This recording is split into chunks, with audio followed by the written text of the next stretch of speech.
Who is the best player to never win an FNCS? Some people may make the argument, hey, maybe it's Clicks, it might be Mr. Savage. However, guys, in my personal opinion, I think without a doubt the best player to never win an FNCS is going to be Th0masHD. This past weekend, guys, Th0masHD came second place in the Chapter 5 Season 1 FNCS Finals, and this just adds on to the amount of times that he has been placing extremely highly in FNCS but not been able to close out the win. In today's video, I'm going to be going over all the different FNCSs that he's played in and how he played, and also what makes him so consistent, all of the different competitive aspects that you guys can learn from Th0masHD, and how you guys can apply that into your own gameplay. Let's get right into it.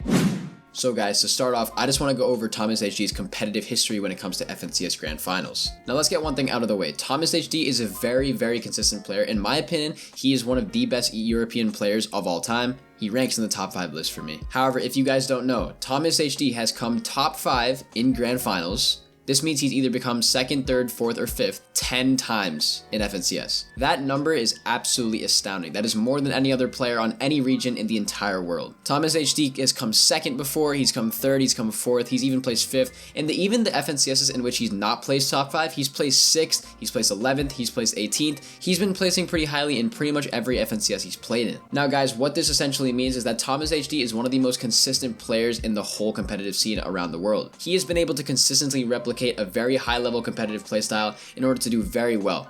Obviously, yes, you can say, yeah, he hasn't won one yet, so he's not doing it perfectly. There may be some mistakes that he's making. However, guys, truthfully, a lot of the times, the reason that Th0masHD isn't actually able to close out these FNCS wins, it varies. Sometimes it may be the fact that, hey, listen, we're going to try the same game plan we've been going for a while now. In the last game, the same game plan they've been doing the whole tournament, and that just tends to not get enough points in order to close out that win.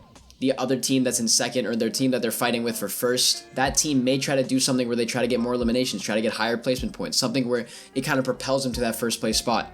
Essentially what I'm saying is that they play very safe, and Th0masHD and his teams always stick to their game plan. That kind of creates an atmosphere, hey listen, we're going to be trying to replicate every single game, placing highly in every single game. However, some teams are able to abuse that by getting really high point games in their last couple games in the Grand Finals.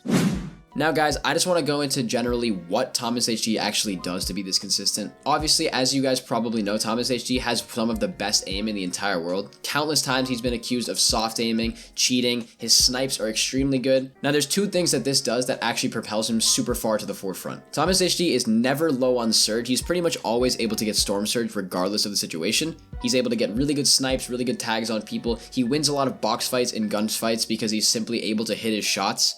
During endgame, if he's on high ground or if he's tarping, he's able to get quick impact frags because he's able to actually beam somebody down and get the elimination. Essentially what I'm trying to say is that Th0masHD focuses on the aspect of aiming, which is a crucial mechanic, and he perfects it. That's not to say that his mechanics like building and editing aren't bad at all. They're actually extremely good. They're at the highest level of competitive. However, what I'm trying to say is that Th0masHD focusing on his aim really has propelled him to not really have to worry about surge too much or getting impact frags and other eliminations. If you guys want to try to replicate that playstyle, seriously, work on your aim. Get good at sniping, practice sniping in pubs, ranked games, whatever it really be. You guys need to get really good at that stuff. Now, another thing that Th0masHD does really well is he's a really good playmaker and tarper. A lot of times, your guys are going to be seeing Th0masHD's team is always able to take height, especially when he was playing with Trippern and eventually when he was playing with Queasy back in the Trios era. He was really good at just learning how to take height very suddenly because playing with somebody who knows how to play height like that, like Queasy, like Trippern, he was really doing well at making plays. This was kind of what led him to do really well in the Chapter 2 and Chapter 3 FNCSs. He did really well in Chapter 3 and Chapter 4. In the Chapter 3 Season 1 FNCS, he placed 3rd. Chapter 3 Season 2 FNCS, he placed 3rd as well. In the Chapter 4 Season 1 and 2 FNCS, he placed 2nd and 3rd respectively. That's an absolutely insane performance from Th0masHD, and the main reason I think he was able to do that is because at that time, making plays for height and other opportunities, that was one of the most important things in competitive, and Th0masHD was really good at that. A lot of times what would happen is that Th0masHD is able to get a snipe or a really good beam onto an opponent on height, or he's able to identify a time, hey listen, the zone pulled the opposite direction and height has to go all the way around. Maybe we should build up and challenge them. He's really good at doing that and then trying to, kind of have the upper hand advantage when making plays during the end game. That's one of the things that Th0masHD does very well. He's able to make plays even in the mid game. When he's fighting these mid game fights, when he's trying to get all this surge, he really knows how to position himself well. Th0masHD isn't a super flashy player. He's not going to be doing crazy edit courses onto people. He definitely can, but what he chooses to do instead is he chooses to use really smart peeks. Movement is really good when you're looking at Th0masHD as a player. His movement's some of the best in the world, and then he's able to obviously get good angles, get good peaks, and hit his shots, of course. However, guys, now this brings me to another aspect of why I don't think he's been succeeding very well. Th0masHD has gone through many different teammates throughout his time playing competitive Fortnite. He's played with a wide variety of players, ranging from Anas and Flick, Queasy, Malabuka, Tripper, and Tayson. Since he's played with all these different people, he hasn't really gotten to have one person that he has extremely good chemistry with. That's actually another suspicion that I believe he's not actually gotten past that second place mark and he hasn't been able to win an FNCS yet. I think Th0masHD is one of the greatest players when it comes to actually adjusting to new teammates. He's able to succeed with a variety of different people, which means that himself, he's a very good constant player, and he's, in my opinion, one of the most valuable teammates you can have on EU. However, I think as soon as he finds somebody that he's really comfortable with, that he builds good chemistry with, and somebody that can match his same skill level, I think they're really going to pop off and he's eventually going to get his FNCS win. But now, guys, I want to get into one more thing that I think he does really well. Apart from his playmaking and his aim ability, I think Th0masHD has some of the smartest game sense in the entire world. Like I said, Th0masHD is a tarper. He tries to be maybe an IGL occasionally. He can get frags when he needs to, but I think that one of the smartest things is Th0masHD's game sense. Now, what I mean by this, guys, is that his ability to choose his drop spots wisely, know how to rotate out of them, and then take different power positions on the map, such as the loot island, such as different forecast towers and combat catches. That's an extremely important attribute that a lot of competitive players need to get in order to succeed in competitive. Th0masHD is really good at doing that. Him and Malabuka multiple times in this recent FNCS were able to get combat caches, able to get forecast towers, and even the loot island occasionally.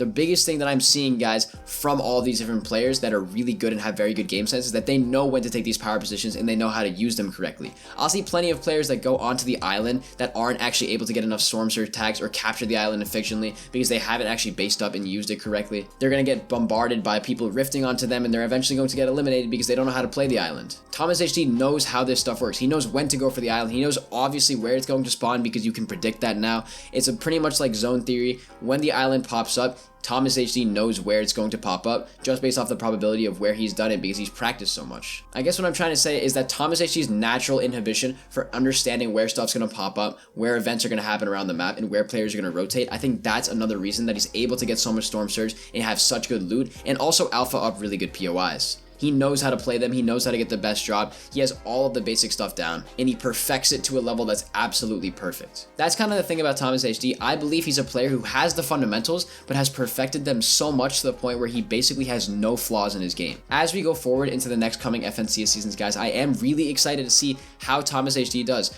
Then again, coming top 5 in grand finals of FNCS 10 times, that's an absolutely outstanding accomplishment. He's gotten into the $1 Million Earn Club. He's doing extremely well for himself in competitive Fortnite. And as long as you guys understand the aspect of having good aim, having really good playmaking ability, and good game sense, you guys can learn from Th0masHD and apply that same stuff into your own competitive journey.